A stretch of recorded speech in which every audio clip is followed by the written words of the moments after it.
Hello everyone, welcome back to the Bioformat channel. Did you know that up to 30% of the fat digestion happens before the food even leaves the stomach? Let's break down the process of digestion and absorption of the lipids in a simplest way possible. First, let's see what is happening in the mouth and stomach. The dietary lipids enter into the body. They include mainly the triacylglycerol, cholesterol, and phospholipids. Triacylglycerol is considered as the main fat molecule that we need to digest. In the step 2, the digestion begins. That is, within the mouth itself, the digestion of lipids starts. Salivary glands secrete the enzyme lingual lipase, which works best in the acidic pH. So it becomes active, fully active in the stomach. It acts on the short chain triglycerides, especially from the milk fat. That is why this step is very important in the infants. Now coming to the step 3. In the stomach, the chief cells secrete the gastric lipase. The gastric lipase breaks the triglycerides into partial glycerides, that is the free fatty acids. Only the partial digestion is happening so far. That is, up to the 30% digestion is occurring in the stomach. The real digestion happens later in the small intestine. The next step is the entry into the duodenum. Here the emulsification happens. But why is emulsification needed? It is needed for effective lipid digestion. Let's see in this slide. The phase 2 of the digestion occurs in the small intestine, especially the duodenum. The acidic chyme from the stomach enters the duodenum. Bile enters from the gallbladder and neutralizes the acidic chyme. This creates an ideal pH for the enzyme action. The pancreatic juice containing the pancreatic lipases enter from the pancreatic duct and sphincter of Oddi. Now, the most important step called emulsification happens. The emulsification is caused by three factors. They are bile salts, the peristalsis, and the phospholipids. Coming to the importance of bile salts, they are amphipathic in nature. That means they have a hydrophilic head and the hydrophobic tail. This allows the bile salts to surround the fat droplets. What happens next is that the large fat globules are broken down into smaller droplets. Because of this, the surface tension decreases and the surface area increases. What happens if the surface area increases? This is needed because the pancreatic lipases can act on the fat droplets when the surface area is large. Therefore, we can say that emulsification increases the surface area of the lipid droplets for the enzyme action. Here, the emulsification doesn't include any chemical digestion. It includes only the physical breakdown. Now comes the most powerful step where the fats are actually broken down into absorbable forms. This is where most MCQs come from. Followed by emulsification, the digestion, enzymatic digestion happens. The pancreatic enzymes do the real chemical digestion. The first one is the combination of pancreatic lipase and co-lipase. The pancreatic lipase with the co-lipase is the most important enzyme system in the lipid digestion. The triacylglycerol, which is the main dietary fat, is broken down at the position C1 and C3, resulting in the formation of 2-monoacylglycerol and 2 free fatty acids. Lipase alone cannot work efficiently. So co-lipase helps to bind to the fat droplets, especially in the presence of bile salts. We can say the co-lipase anchors the lipase to the lipid surface. The next enzyme is the cholesterol esterase. It breaks down the cholesterol esters into cholesterol and fatty acids. It also acts on fat-soluble vitamin esters. The next enzyme is phospholipase A2. It acts on the phospholipids, and these phospholipids are broken down into lysophospholipids and fatty acids. So after all the enzymatic digestion, we get the final products as 2 monoacylglycerol, free fatty acids, cholesterol, and lysophospholipids. These four, 2 monoacylglycerol or the monoacylglycerol, free fatty acids, cholesterol, and the lysophospholipids are the absorbable forms. In my previous carbohydrate digestion video, we have learned that monosaccharides are the absorbable forms. Here in the lipids, these four are the absorbable forms.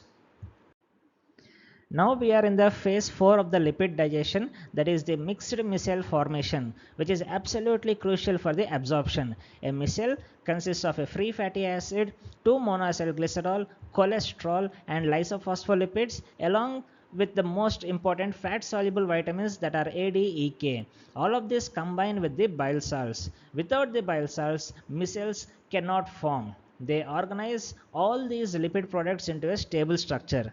Coming to the structure of a micelle, it has a hydrophilic polar outside made up of the bile salts facing the aqueous environment, and we have an hydrophobic non-polar inside made up of free fatty acids, monoacylglycerol, and cholesterol. Once we have understood the structure of the micelles, we have to know its functions. That is, what is its purpose? Because lipids are insoluble in water, the micelles act as water-soluble transport form of the lipids. They transport the lipids to the intestinal mucosa brush border. Simply put, the lipids cannot travel alone in the watery intestine. So, the bile salts package them into micelles, and the micelles deliver them to the intestinal cells. Now we will discuss how the micelles are absorbed into the intestinal cells, that is the enterocytes. It occurs mainly in the jejunum. The mixed micelles now travel to the intestinal brush border, that is near the microvilli. The micelles carry free fatty acids, monoglycerides, cholesterol, and fat-soluble vitamins.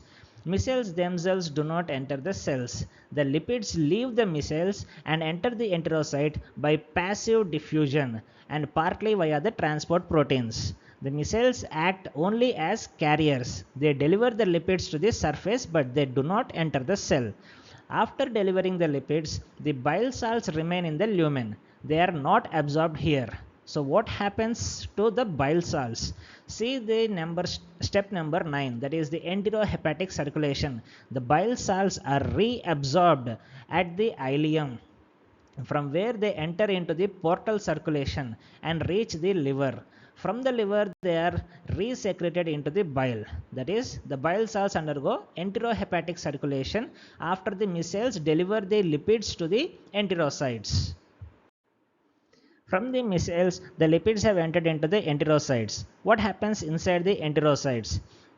That is the re-esterification or reassembly in the sarcoplasmic reticulum. The free fatty acids are first activated to fatty acyl-CoA by the enzyme thiokinase, requiring a coenzyme A. The activation of the fatty acid uses 2 high energy bonds also. Then next is the monoacylglycerol pathway, which is the major pathway in the intestine, starts now, where the monoacylglycerol combines with the fatty acyl-CoA to form the triacylglycerol.